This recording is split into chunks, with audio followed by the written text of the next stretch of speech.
to be honest with you, I am kind of between a couple different projects and either waiting on parts or waiting on time. Bed Bath & Beyond, I don't know.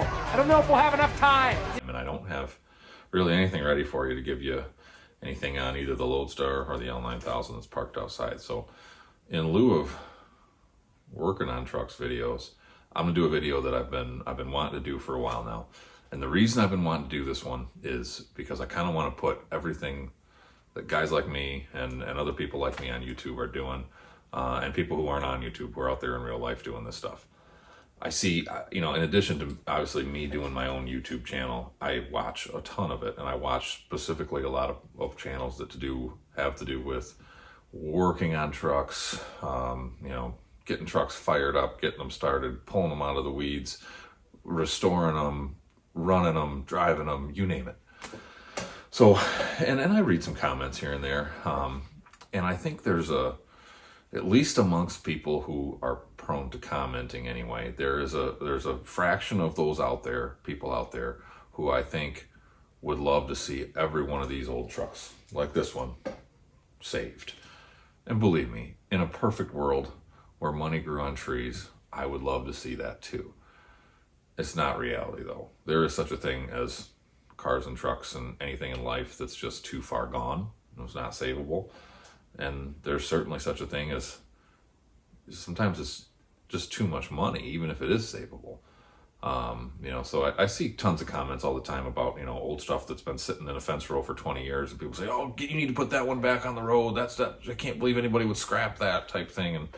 And, guys, 9 times out of 10, I'll be honest with you, the trucks I saved, the basically 3 trucks that I put together to make 2, honestly, they probably should have been scrapped. Yep. And so what I want to do is give you a little perspective on what it actually costs to make this happen. And none of this includes any labor whatsoever. I did everything myself on these trucks. The only thing I ever sent out on either one of these 2 trucks is I had the drive shaft built for this Lodestar. And literally everything else I did, I take that back. Upholstery on both trucks I had done. I'm not an upholsterer, so there you go. Drive shaft and upholstery I sent out. Everything else I've done in this driveway or in this barn to these 2 trucks. So labor's not counted, fuel's not counted, and even though I tried to account for some miscellaneous, shop supplies type things, I doubt I even touched the tip of the iceberg on it, to be perfectly honest. I didn't count tools, even tools that I specifically bought for working on these trucks, I didn't count. So, if you paid to have all this done, my God, you might as well quadruple the numbers I'm about to give you. But so just to put it in perspective and understand what it really costs at the end of the day to get these trucks home and restored. And by no means are these, this is not Concours quality or, really even truly truck show quality restorations on my part. This is DIY in a barn type of quality. Am I proud of them? Absolutely. Am I foolish enough to think that I could go win awards or sell these trucks for $50,000? No, I'm not that foolish. I know the reality of what these are. So anyway, I hope you stay tuned and I hope you pay attention to some of this stuff, and just to give you an idea of what it really takes in the real world to make this stuff happen. I'm going to try to splice some pictures in to keep this interesting as I go through each little section on what it costs, and I'm just going to try to make it as quick and succinct as possible. So here we go. So let's start with the Lodestar. So I started this and bought the first truck in early 2019, and still working on it, to be honest with you. Just put a video out last week, and there's yet another one coming, so it's almost done. But regardless, this has essentially been a 4-year project by the time it's said and done. So Lodestar, the truck itself, $2,000. 2 trucks. One of them was $1,100 and one was $900. $2,000 even. I didn't even count tax. So sandblasting, had to rent a towable compressor and the sand. I own the sandblaster, even though they suck and I never do it again. $400 there. U-bolts for the rear axle. $200 there. Actually, I think it was more than that, but we played it safe. On all these numbers, I'm playing conservative. Miscellaneous axle parts, $100. By the way, everything's $100. There's hardly anything on any of these trucks. When you restore big trucks, nothing's less than $100, guys. Really, there ain't much less than $500. Engine seals, those are blower seals mainly, $100.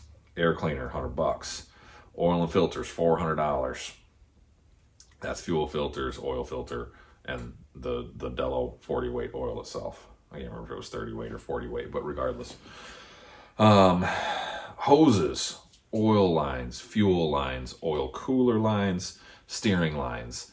Every single hose on this truck is brand new, and it was $700 worth of hoses and lines just for that. New oil cooler, $75. Rebuilding the steering cylinder. These Internationals use a cylinder, hydraulic cylinder. It was shot. It was leaking like a sieve. That was $800 by itself. Because it wasn't just a matter of repacking it. The cylinder itself was pitted, so that was a new stainless cylinder. Chassis saver and frame paint, $450. Underbody box and mounts, $300. By the way, I'm bouncing around. I apologize, but this is as I went through this in my own head. Lighting and wire, $350. Getting that drive shaft built, $1,000. Air fittings, valves, line, etc. Every relay valve, everything included in there. $1,300 worth. Mud flaps, hangers, and weights, $450. Wheels, $240. In reality, I bought a school bus for $1,500 to get those 6 wheels, but I took off what those wheels would have been to buy. So the number's actually higher, but we can't really count that. Tires, $2,200 right there. Junkyard parts. So I bought doors, fenders, and a bunch of miscellaneous parts, $450. The single stack and the associated exhaust, $400. Batteries, got 2 Group 31s. There's $200 right there. Trans and rear end fluids, $150. Welding and cutting supplies, $500. That's grossly underestimating it, quite frankly. Gauges, $400. Upholstery, $750 for new seats in this truck. Miscellaneous interior, so shift boots, handles, knobs, headliner, you name it, all kinds of little, the pull chain for the air horn, just all the miscellaneous crap that has to be done. $350. Cab paint, so that was base clear, black. That's Ford Tuxedo black on that truck, $780 right there. Lettering, $150. That was by hand, so that was just the supplies, the paint, the transfer paper, the little pencils to transfer it over, all that good stuff. Brushes, you name it. Mirrors, $160 in new mirrors. Miscellaneous underhood, so washer pump, hoses, clamps, you name it. Little odds and ends, $200 there. Radiator, getting it recored, that was $800. Lumber and steel and hardware for that bed, $900. Dump hoses, which I don't have on yet. You'll see that in a future video coming up, but $350 there. And fittings. Then miscellaneous stuff, seals, trim, adhesive, shop supplies, $600 there. Body and paint supplies. You don't know how many flap wheels and, wash thinner and water removers and lint-free wipes and wax and grease remover and safety glasses and spray socks and rubber gloves, you name it. $400 there. Engine paint, $150. But if you remember from long ago, that was a single stage Alpine green on that motor, so it was $150 worth of paint and supplies there. And then I did include 1 year of plate and insurance, which on this truck being a what's the word I'm looking for, guys? Come on, help me. Classic, I guess that's what I'm looking for. That is $840. So total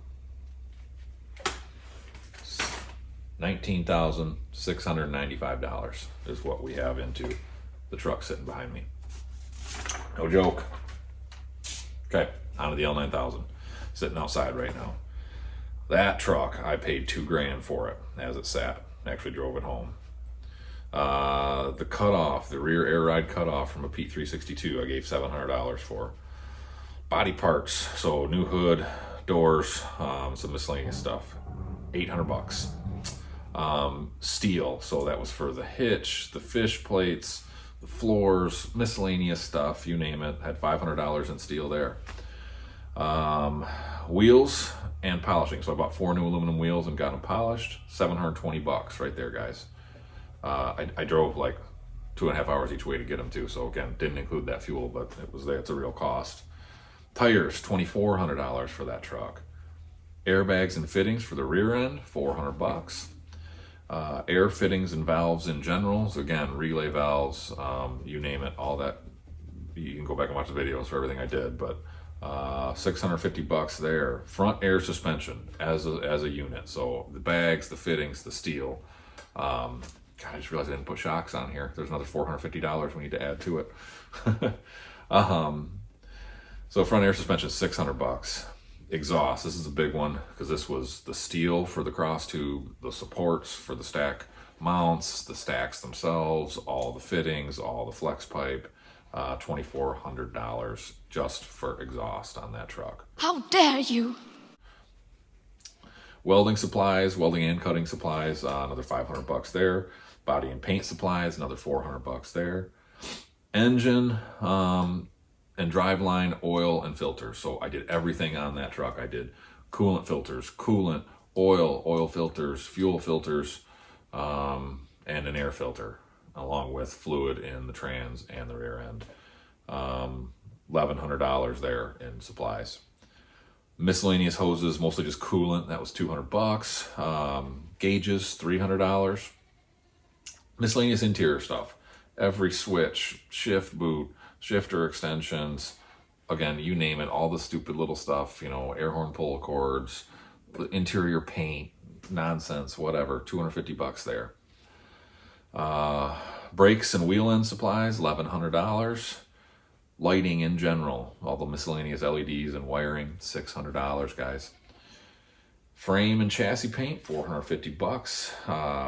Driveline in that truck, I did the welding of the drive shaft myself, but I still had a yoke and some U-joints, $300 there. Mud flaps, hangers, and weights, 500 bones. Quarter fenders, the Hogue built quarter fenders, $350 for those. Again, I'm not counting tax here either, fellas. The deck plate, the air power lines, and the pogo sticks, so everything to hook up a semi-trailer, $500 right there. Air horns, another $400. That front bumper, $800, Chrome Shop Mafia stuff there. Lighting, so that would be, that's a double up. I screwed up. I wrote lighting twice. Oops. But I've got $450 there, which is almost exactly what we had into the shocks that I forgot to count. So why don't we just say that's even? Cab paint, that was base clear again, $950 that time is what that receipt said. The little cheapy TSC truck box, $150. Lettering, that was vinyl lettering in this case, $200. Mirrors and so new, you know, I did the new heated mirrors as well, West Coast mirrors, pardon me, as well as the blind spot mirrors, $180 there. Miscellaneous seals, trim, adhesive, and shop supplies, $600. Upholstery on that truck was $300. Batteries, got 4 Group 31s this time, that's $400. And then plate and insurance for 1 year is $2,400 on that truck. That's a 60,000 pound plate in the state of Michigan. Grand total, $24,550. And I know there's going to be some people out there who are saying, well, it's all that YouTube money, right? Well, guys, I just hit 1,000 subscribers. I don't really remember when, but it was sometime this summer. You don't get monetized until you hit 1,000 subscribers. And let me tell you, at like the 13 or 1,400 subscribers I have at this moment in time, and this is being recorded, the amount of views you get off of that and the way the YouTube algorithm works, I'm not making any money. I'll splice in a screenshot and show you. We're talking about $107 is what I've made to date as of this recording. And if you add up, you do all the math, we come up with between those two trucks, $44,245, fellas. Hey, you mark my word, you write it down, you take it to the bank. So that $107 is, without sweating the decimal points, about 0.2% of that cost. So it's not YouTube money. It is out of my own back pocket. And it's just the cost. all I'm here for is to show you guys and hope that somebody gets some interest and maybe gets excited to do their own truck along the way and enjoys watching this. It's not because I'm making money at it. Would I love to make more money? Absolutely, that'd be great. So on that note, share and subscribe and like and do all that fun stuff. But I'm not here to make money. I'm here to work on trucks because that's what I love to do. I'm going to keep doing it, but it's not something that YouTube's ever going to cover the cost of, quite frankly. I have no crazy aspirations that that's somehow going to happen. Is it cool to do? And is it maybe hopefully going to offset the cost a little more? That'd be awesome. That'd be great. But it's not going to be my primary means of bringing home an income. So again, just trying to be transparent here and show you guys the true cost. So when you look at something and you get mad at somebody who scrapped something out or didn't fix it or let it sit in the fence row because they just, it's not just because it's there and it's that cheap and easy to throw it back on the road. It never is. We start talking about, you find a lawnmower out in the fence row. Okay, a few $100, you might be able to get that lawnmower to be functional and reliable again. It ain't got no gas in it. You start talking about cars and pickup trucks. All of a sudden you're in a few $1,000s to get them, back to, if not 10 or 20,000. Competition Orange 67. This thing's a Hemi. You start talking about semis, and we're talking $20,000 at a bare minimum. That's with you doing every ounce of work. Now these Peterbilts here are worth $80,000. That's what I didn't bring up here in terms of number of hours. I stopped counting this Lodestar at about 1,500 man hours is where I stopped. The L9000 is going to be somewhere in that same territory. So, we're at 3,000 hours. 3,000 hours. Even if I pay myself, less than if I pay myself $100 an hour, which is less than any shop does right now, period. If you do the math, 3,000 hours, that's $300,000 in labor. I realize that's not realistic, but if you were somebody who could do none of this and you paid a shop, yes, you're going to have six figures to get a truck, even to this point, which is not show quality. So I appreciate you watching. Appreciate you coming along for the journey on both of these trucks, and just want to be upfront, show you what the true costs are. So, you can maybe look at it a little bit differently when you go into, watching these videos, and when you go to a show or you see a truck on the road, maybe it make you think twice, like, man, imagine, I realize you looked at it before and said, I understand how much work goes into that, but maybe you can put a dollar figure to it now and go, Jesus Christ, there's $50,000 or $100,000 or $200,000 rolling down the road to get a truck built like that. So, as always, guys, thank you so much for watching. You have no idea how much I appreciate it. It's really cool to see those view counts and the comments. Love responding to comments. So keep that up, and I'm going to keep doing what I do. Just realize when there's maybe not a new project coming through the door in the next few months, it's because my pocketbook still, to say it's recovering is the understatement of the 21st century, sorry. So I'll keep the content coming as much as I can, but realize that it costs a shit ton of money to make this happen. So you guys have a great week. Thank you for watching. Take care.